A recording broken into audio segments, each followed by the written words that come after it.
I am Jason Graves, and I'm an abominable glutton for attention. People, and by people I mean SNES drunk, have called this game the hardest RPG on the Super Nintendo. 7th Saga. Yes, this is easily the toughest RPG on the SNES, and one of the hardest games on the system, period. And here's the end screen on my crappy little CRT. I beat it using real hardware. This is me bragging. I've beaten the 7th Saga, and you haven't. Ha ha, neener neener neener.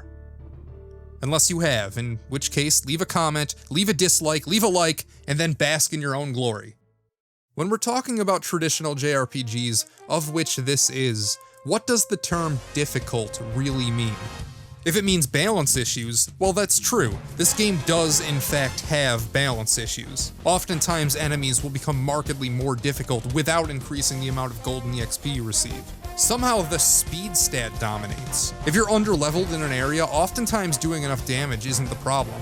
It's your low speed stat sabotaging your attempts to hit enemies. If your speed is low enough, they will dodge your attack every time. Speed being the evasion stat also applies to your spells. You can't cheek out some fluke wins by using all your NP on one super strike. If you're low enough level, you're not going to hit anybody reliably. Perhaps the difficulty refers to the changes made in localization. The American edition increased enemy stats and altered how growth after leveling works. In the original Super Famicom game, as your level increased, so did any potential stat gains. For example, say at level 1, your strength could increase anywhere between 1 and 4 points, but at level 40, the range might increase to between 4 and 8. Intentionally or not, our edition removed this. You're receiving level 1 gains throughout the entire game.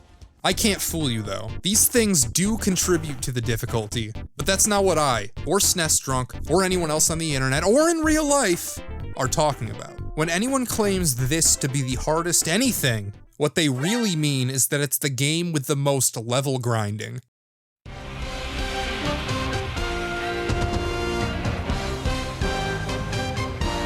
I have absolutely no idea how I've gone this long without diving into the topic, but better late than never. There's no time like the present, so here we go. The act of engaging in random encounters, fighting enemies, not because they're any kind of progression requirement, but killing them over and over again for the sole purpose of increasing your stats. Unless you're a master of RNG manipulation, every game with experience points, dating back to Dragon Warrior, is subject to the grind. It's foolproof. If your numbers get high enough, you'll be able to trounce anything. The game will bend to your will. Video games are fun, right? Nobody I know would use fun to describe this. It's repetitive motion, in some cases tedious, boring, numbing, maybe relaxing if you're feeling charitable. But fun? No, I don't think so. Level grinding is more work than play. Yet as I sit around, Mountain Dew in one hand, Super Nintendo controller in the other, half paying attention to the game, half watching YouTube, and seeing my numbers go up slowly on my CRT screen. As I lay there, I'm enjoying myself. Level grinding is work, but it's work with a goal. Here I am fighting this boss, spending eternities buffing, a real chess match with the debuffs they're inflicting upon myself. This is a rare game where defending actually serves a purpose. It increases your power stat by 50% on the damage calculation if you hit attack immediately after. I wind up, swing, and they fucking die in one hit. That's pretty cool, but what you didn't see are the 2 hours I spent beforehand leveling up in preparation. Was spending that time worth it? To many. Maybe even most, the answer is no. But if you love RPGs enough, it sure as fuck is. Do you, yes you, do you love video games? Do you to the point where you even love the parts that are work? Do you love video games so much that you go out of your way to find snarky, attention-seeking assholes on the internet talking about them? Anyone? If video games aren't the center of your entertainment life, level grinding is probably a deal breaker. One of the worst things a game could have. You don't have time to level grind.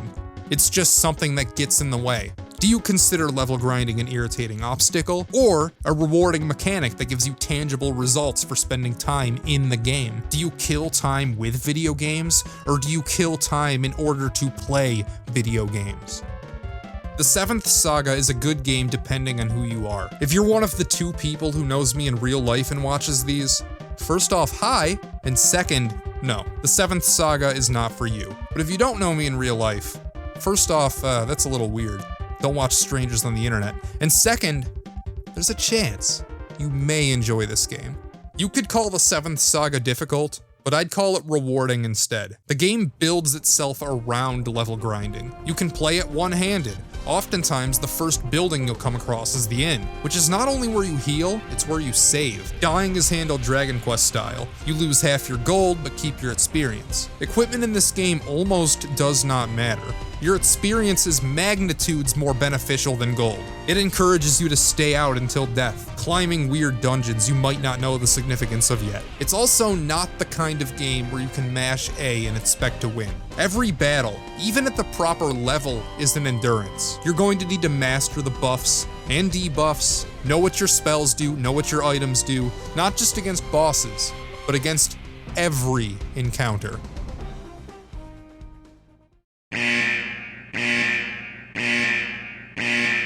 Why doesn't the 7th Saga have 7 save slots? The most dangerous foes aren't some dragon laying wait at the top of a tower. They're not stationary graphics with no interactability. Rather, the game is you choose one of 7 characters, and the 6 you didn't pick become your primary rivals. You're on this quest to get these 7 MacGuffins, but the other would-be heroes sometimes get to them first, other times they'll want to join your party. They'll fucking kill you if you let them. Even ones that have joined your party can betray you, which did not happen to me, thankfully, in my playthrough. But it did happen to legendary Let's Player H.C. Bailey in Part 9 of his 2017 series. Yeah, the one time I had a partner betray me was I had Asuna and Wilmy stole the water rune. There's a couple other runes that can potentially happen on, but the one after the water rune is not one of them, so don't worry about it. Oh, crap. Yeah, you can't use the water rune outside of battle. Nuts. Well, maybe I'll send you to the Dark World.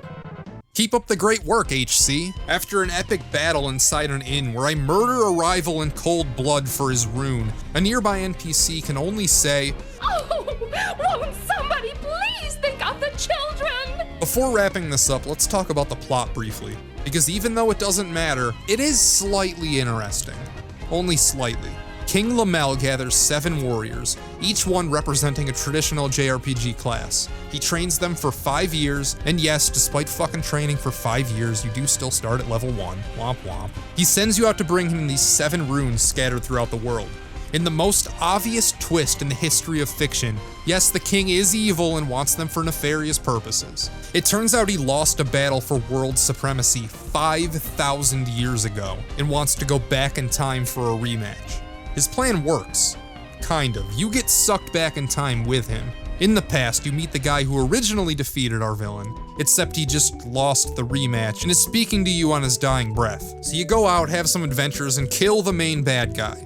But in a shocking twist, he kills you too. And no, this game does not have multiple endings. No matter what you do, no matter what character you pick, it always ends this way. You always die. The game then tells you that you're going to be reincarnated in the future, 5,000 years in the future. So these guys right here find you as a baby and name you Lamel, as in the king from the start. The implication being that the king, and the main antagonist, who remember were the same guy, is yourself reincarnated. You've been fighting yourself in some kind of messy time loop. That's kind of badass, but it's also not as cool as I'm making it sound. The translation is bland and direct, there's no fancy prose, there's no Ted Woosleyisms. Our meat in the 7th Saga doesn't come from this. It comes from 3 other places. Your interactions with the 6 heroes that you didn't choose, the battle system, and of course level grinding. The 7th Saga makes you earn your way through it, and that's why it's worthwhile. There does exist a patch that quote-unquote fixes the balance issues and reduces the grinding required, but I can't recommend that. This game is only anything because it is difficult. If you take away the weird level imbalances, most of the grinding, if you're not struggling your way through this game, you're left with a husk. There's hardly anything left. Great if you love grinding, but if you don't, some dumb patch, and yes, I know this dumb patch only restores the original Japanese difficulty. I'm making the case that our version is more worthwhile than their version. This patch that quote-unquote fixes the game is not going to make you love the 7th Saga. It's not going to fix the game for you. You lose all the payoff, everything. This is not the type of game that just gets good if you make it easier. But hey, rant over. That's all I got. Paladin's Quest, a game I know absolutely nothing about, is next. Never trust anyone who needs a haircut. Bye-bye.